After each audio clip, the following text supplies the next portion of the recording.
Bismillahirrahmanirrahim.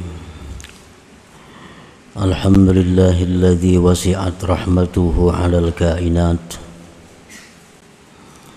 fala yabqa syai'un minha illa wa fiha rahmatun minar rahamat. Asyhadu an la ilaha illallah wahdahu la syarika lahu fil ardi was samawat. وأشهد أن سيدنا محمدا عبده ورسوله خير المخلوقات. اللهم صل وسلم وبارك على سيدنا محمد السابق بالخيرات وعلى آله وأصحابه والذريات. أما بعد.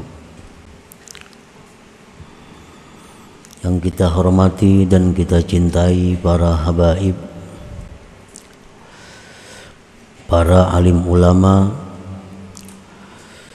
muhibbin, hadirin hadirat rahimakumullah. Alhamdulillah, segala puji bagi Allah. Kita panjatkan syukur kehadirat Allah yang mana telah mengumpulkan kita pada malam hari ini di tempat yang penuh berkah dan rahmat ini.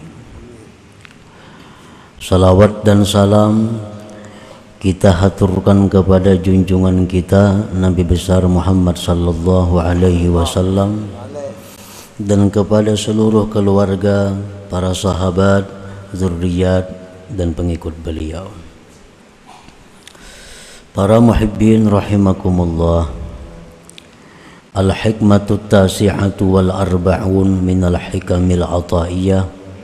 Qala al-imam Ahmad ibnu Athaillah as-Sakandari rahimahullah wa nafa'ana bi'ulumihi fid darain.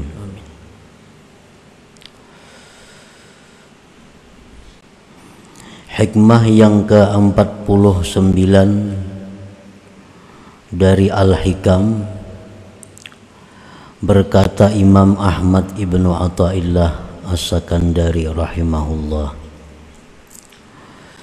la ya'zumu dhanbu indaka azamatan tasudduka an husni dhanni billahi ta'ala fa inna man 'arafa rabbahu istasghara fi janbi karamihi dzambah. Artinya tidak boleh besarnya satu dosa di sisi engkau akan sebagai besar yang menegah akan engkau daripada berbaik sangka dengan Allah Ta'ala. Maka bahwasanya orang yang mengenal Tuhannya, dia menganggap kecil dosanya pada sisi kemurahan Allah Subhanahu wa ta'ala. Para muhibbin rahimakumullah.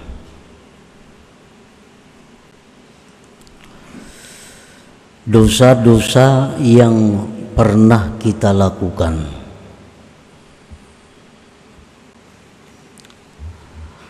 janganlah dosa-dosa itu dianggap besar. Apabila menganggap besar itu membawa kepada buruk sangka dengan Allah. Karena bagaimanapun besarnya dosa kita, apabila berhadapan dengan kemurahan Allah, maka dosa besar tadi menjadi kecil atau hilang sama sekali.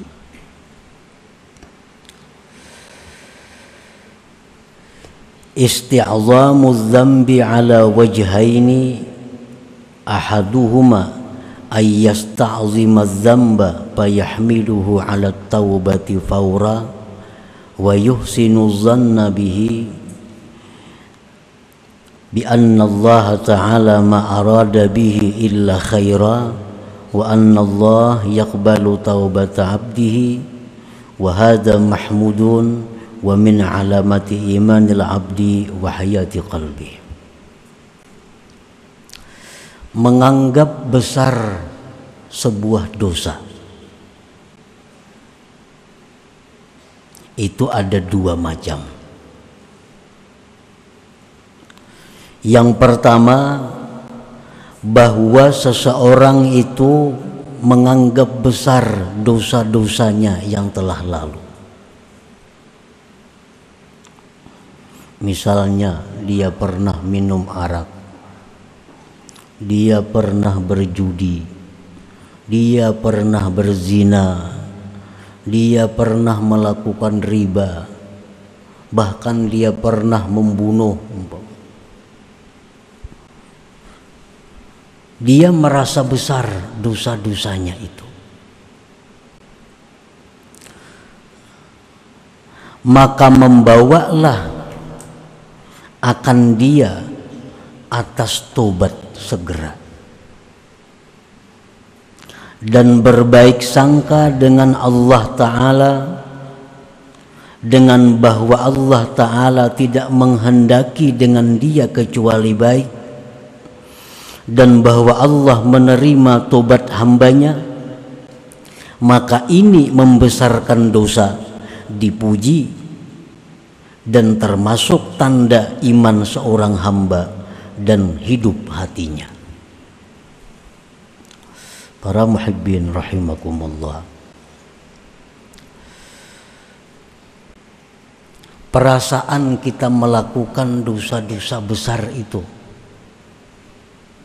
apabila membawa kepada segera tobat, berbaik sangka dengan Allah bahwa Allah itu mengampuni dosanya, maka ini menganggap besar dosa tadi sesuatu yang terpuji, tanda iman kita dan tanda hidupnya hati kita. Para muhibbin rahimakumullah,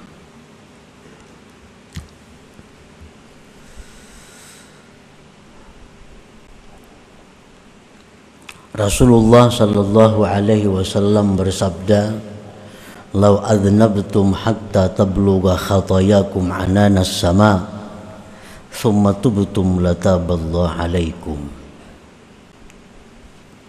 Andai kata kalian berbuat dosa sehingga sampai dosa-dosa kamu itu ke atas langit, kada muat lagi bumi ini, kebanyakan dosa kita sampai ke atas langit, tumpukan dosa. Kemudian kamu tobat, maka Allah terima tobat kalian itu. Nah, inilah yang perlu kita berbaik sangka kepada Allah, bahwa sebesar apapun dosa yang kita lakukan, sebesar apapun dosa yang kita lakukan, tetap kita bersangka baik kepada Allah bahwa kalau kita tobat, dosa itu diampuni oleh Allah.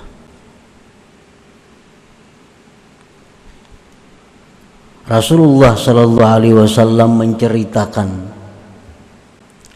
seseorang yang membunuh 99 orang.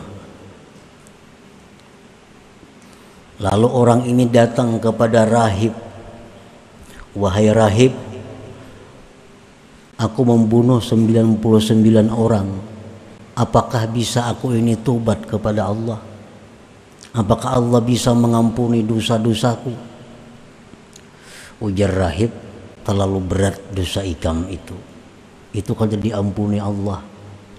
99 membunuh orang." Nah, mendengar bahwa dosanya ini tidak diampuni Allah, rahib itu pun dibunuhnya genap 100 orang. Kemudian orang ini datang kepada seorang alim. Nah, orang alim, dia bertanya, wahai orang alim, aku membunuh 100 manusia.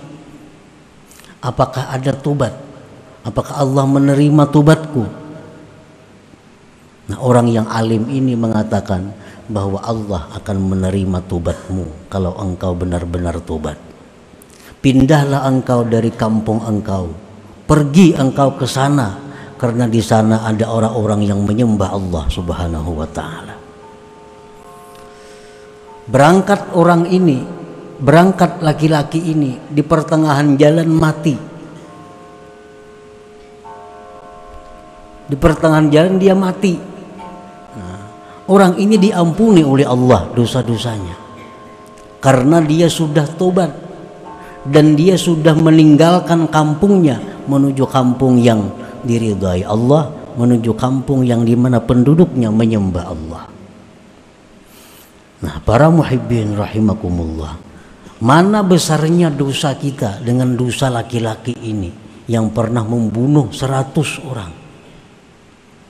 Karena dia tobat, karena dia benar-benar ingin baik, Allah terima tobatnya dan Allah masukkan dia ke dalam surganya.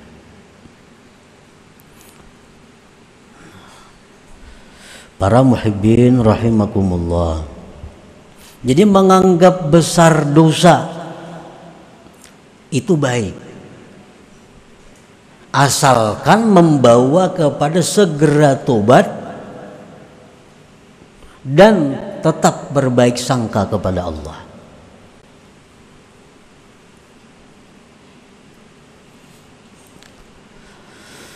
Wasani yang kedua, ayyasta'zima dzamba fayuqi'uhu bil ya'si wal qunut min rahmatillah wa afwi wa yu'addihi ila su'i dhanni bihi ta'ala fa hadza mazmum qadihun bil iman wa huwa syarrun alaihi min adz-dzambil musta'zam. Yang kedua, dia menganggap besar dosanya. Dosaku ini terlalu banyak. Akibat dia menganggap besar dosanya, menganggap banyak dosanya itu, lalu menjatuhkan dia kepada putus asa daripada rahmat Allah, menjatuhkan dia pada putus asa daripada ampunan Allah, membawa akan dia kepada buruk sangka dengan Allah. Aduh, dosaku ini kada diampuni Tuhan lagi, kebanyakan dosa. Semua anak sudah kuperbuat.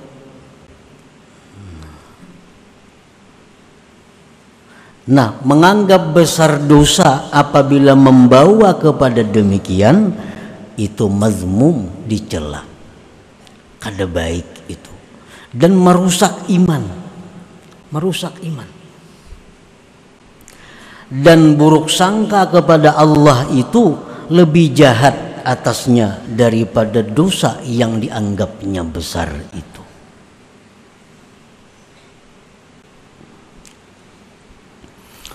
Nah, para muhibbin rahimakumullah, fala yanbaghi lil 'abdi ay yasta'zima adz-dzamba isti'zaman yuaddi ilal iyasi wal qunut min rahmatillahi wa 'afwihi, bal 'alaihi ay yatuba ilallah wa yuhsina dhanna billahi ta'ala wa ya'lama hikamallah fi iqa'ihi 'ala dzambi. Maka tidaklah patut bagi seorang hamba bahwa dia menganggap besar dosa yang membawa kepada putus asa dari ampunan Allah dan rahmat Allah.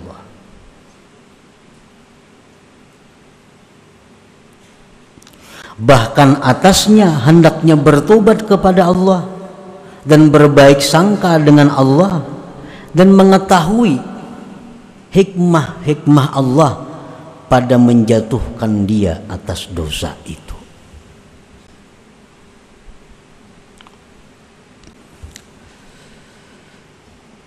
Nah, jadi sebagaimana kita kada boleh putus asa, sebagaimana kita kada boleh merasa kada dapat ampunan Allah lagi, maka demikian pula kita tidak boleh memutus asakan orang. Memutus asakan orang. Diceritakan bahwa ada seorang perempuan datang kepada sahabat Rasulullah sallallahu alaihi wasallam. Perempuan ini berkata kepada sahabat itu bahwa ulun ini melakukan perzinahan. Sesudah ulun berzina, ulun hamil. Setelah melahirkan anaknya itu ulun bunuh. Maka adakah bagi ulun ini tobat? Nah, sahabat tadi marah-marah, pergi kamu dari sini. Aku takut kalau bala turun di tempatku.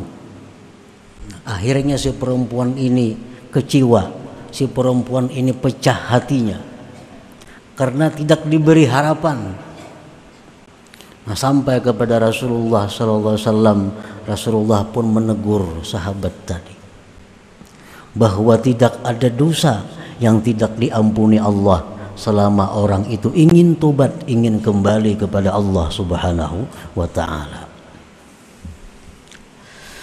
Para muhibbin rahimakumullah, tobat itu intinya adalah menyesal. Apa yang disesali? Tobat itu intinya adalah menyesal karena kita ini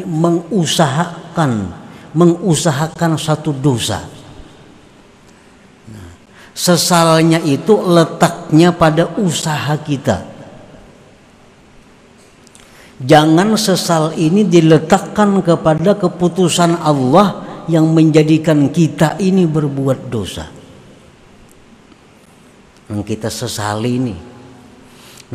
sesali ini adalah usaha kita memperbuat dosa itu. Jangan kita menyesali keputusan Allah. Kenapa Allah ini menjadikan aku selalu berdosa? Itu kada boleh. Kada boleh. Karena itu adalah keputusan Allah menyatakan kita berbuat dosa. Kita menyesal, yang kita sesali itu usaha kita melakukan dosa. Jangan sampai sesal kita ini kepada Allah yang menjatuhkan kita kepada dosa.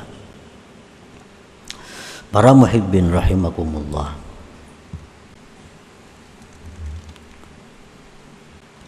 Allah Subhanahu wa ta'ala menjatuhkan kita dalam satu dosa kalau kita husnuzan dengan Allah, kalau kita mengerti tentang hikmah-hikmah Allah, bahwa Allah menjatuhkan kita di dalam dosa itu ada kebaikan-kebaikan yang tersimpan di dalamnya. Makanya jangan disesali keputusan Allah itu yang menjatuhkan kita pada dosa. Kita sesali perbuatan kita.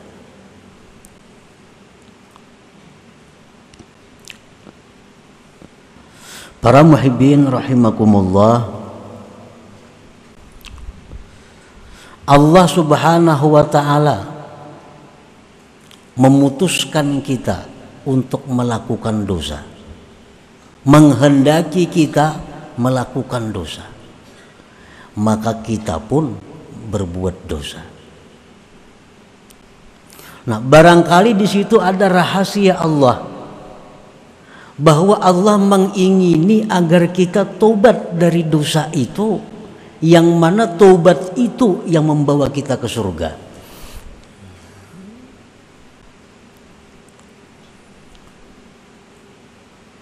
Nah, ini rahasia dibalik kenapa Allah menghendaki kita melakukan dosa, menetapkan bahwa kita melakukan dosa.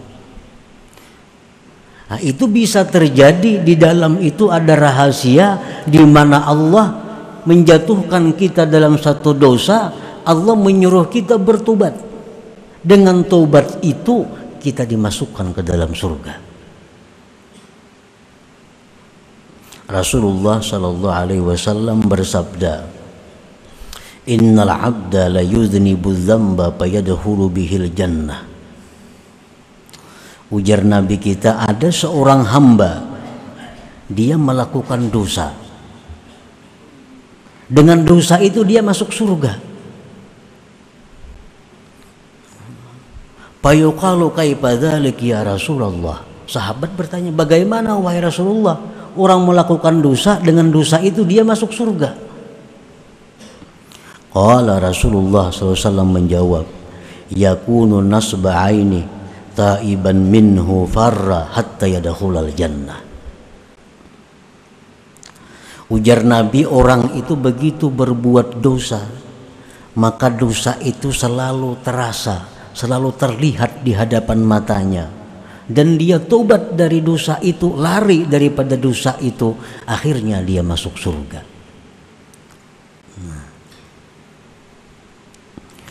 Para muhibbin rahimakumullah. Jadi salah satu rahasia, salah satu hikmah kenapa Allah menjatuhkan seseorang hamba berbuat dosa, hikmahnya adalah bahwa barangkali Allah menghendaki hamba ini supaya bertobat, yang mana tobat itu yang mengantarkan dia ke dalam surga. Nah, makanya jangan disesali kalau Allah menetapkan kita melakukan dosa.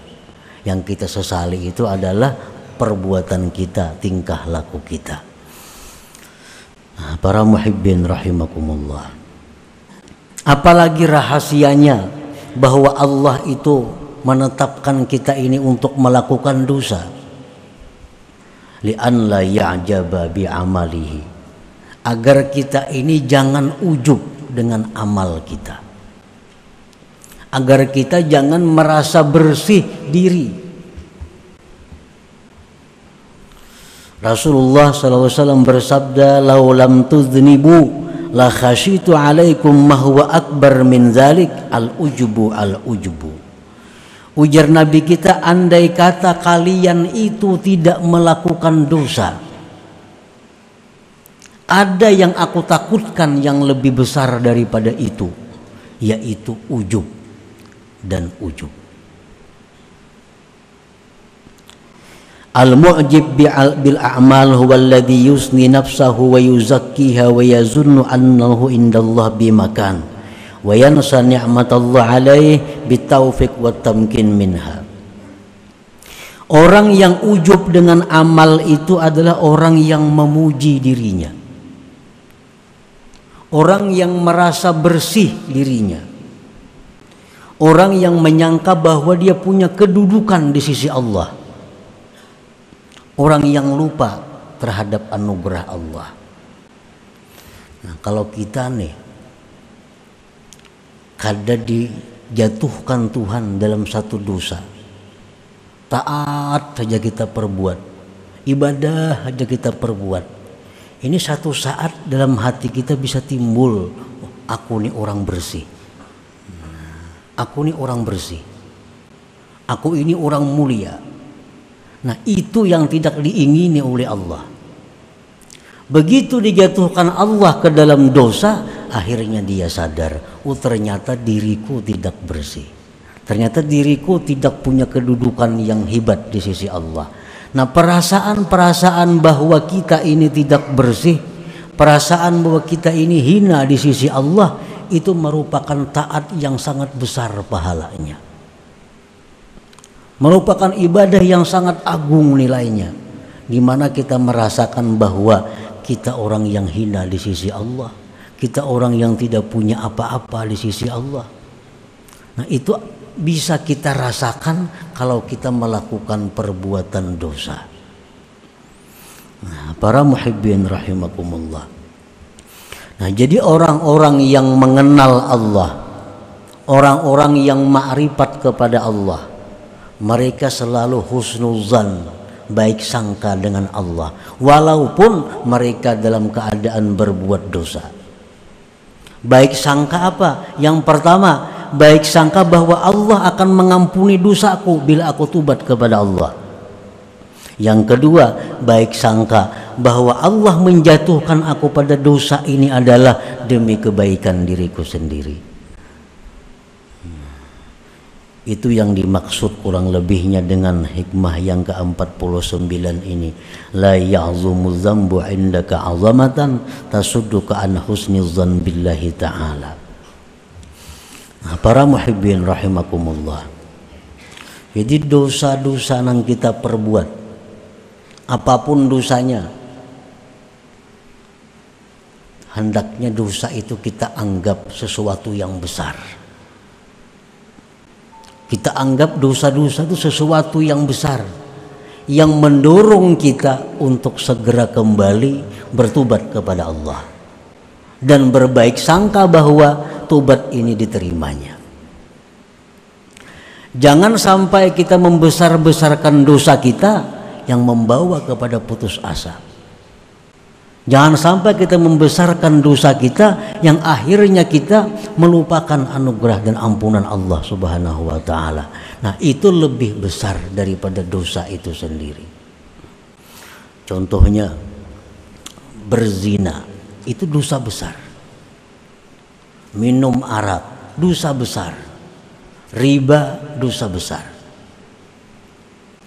Nah, kalau kita melakukan dosa-dosa besar itu, lalu kita beranggapan dosaku ini kada diampuni Tuhan lagi, dosaku ini kada diampuni Tuhan lagi, kebanyakan dosa sudah.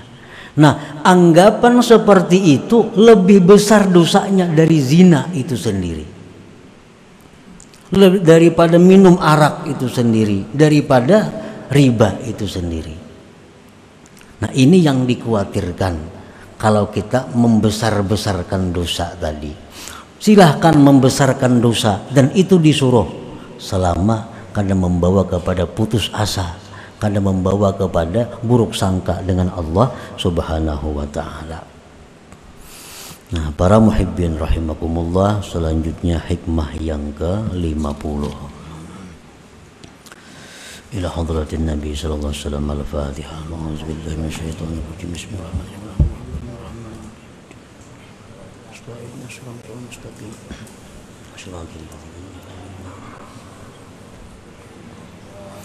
Ya Allah biha, ya Allah biha, ya Allah biha husnul khatimah. Ya Allah biha, ya Allah biha, ya Allah biha husnul khatimah. Ya Allah biha, ya Allah biha, ya Allah biha husnul khatimah. فيا أيها الرجل منه شفاعة صلوا عليه وسلموا تسليما.